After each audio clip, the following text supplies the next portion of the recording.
கிறிஸ்தியேசுக்குள்ளான உங்கள் அனைவருக்கும் சமாதானம் உண்டாவதாக. இன்றைய தியானத்திற்காக எடுத்துக்கொள்ளப்பட்ட வேத வசனம் நீதிமொழிகள் 11:30.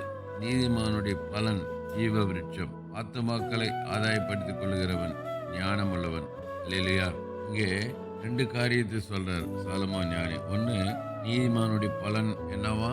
ஜீவ விருட்சம். அதான் வெளிப்படுத்தலாமத்துல வாசிக்கிறோம், ஜெயங்கொள்கிறவன் எவனோ அவனுக்கு ஜீவ விருட்சத்து கனியை புசிக்க கொடுப்பேன்னு சொல்றார். அங்கே தடை செய்யப்பட்ட ஏதேன் தோட்டத்தில் தடை செய்யப்பட்ட அந்த ஜீவ விருட்சத்து கனி இங்கே புதிய ஏற்பாட்டில் வரும்போது வெளிப்படுத்தலாமத்துல சொல்றாரு, ஜெயங்கொள்கிறவனுக்கு அதை கொடுப்பேன்னு சொல்றாரு. பாருங்க, அப்போ நீதிமானுடைய பலன் எதுவா? ஜீவ விருட்சம். ஜீவனை கொடுக்கக்கூடியது, என்றென்றும் அழைக்கக்கூடியது, அழைக்க செய்யக்கூடியது. ஆகவேதான் சொல்றாரு நீதிமானுடைய பலன் ஜீவ விருட்சம்.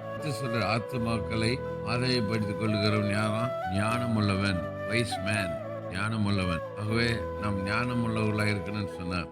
ஒவ்வொருவரும் ஆத்துமாக்களை நாம் ஆதாயம் செய்கிறவர்களா இருக்கணும். கர்த்தர் நம்ம மேல் வைத்திருக்கிற பெரிய பொறுப்பு ஆத்துமாதாயம் செய்யணும். அழிந்து போகிற ஆத்துமாக்களை ஆண்டவர் பக்கமாய் கொண்டு வர வேண்டும். இருளில் இருக்கிற பாவ இருளில் இருக்கிற மக்களை ஒளியாகி ஆண்டவரிடத்தில் நாம் கொண்டு வரணும்.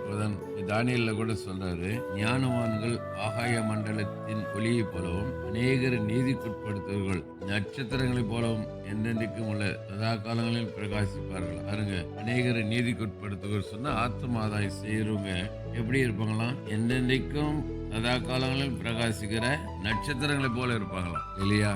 எவ்வளவு பெரிய பாக்கியமான ஒரு வாழ்க்கை. ஆகவே நாம் ஆத்மாதாயம் செய்கிறவர்களா இருக்கணும். இதுவரைக்கும் நாம் ஆத்மாதாயம் செய்யாம இருந்தால் கூட இந்த வசனத்தின் கேட்கிற இந்த நாளில் இருந்தாவது நாம் ஆத்மாக்களை ஆதாயம் செய்கிறதுக்கு நாம ஒப்பு கொடுப்போம், ஆயத்தப்படுவோம். ஆத்மாக்கள் ஆண்டவருடைய அன்பை தெரிந்து கொள்வதற்கு நாம் கருவியா இருப்போம், ஒளியா இருப்போம், உப்பா இருப்போம். கர்த்தர் நம்மை பயன்படுத்துவார். கர்த்தர் நம்மை ஆசீர்வதிப்பாராக.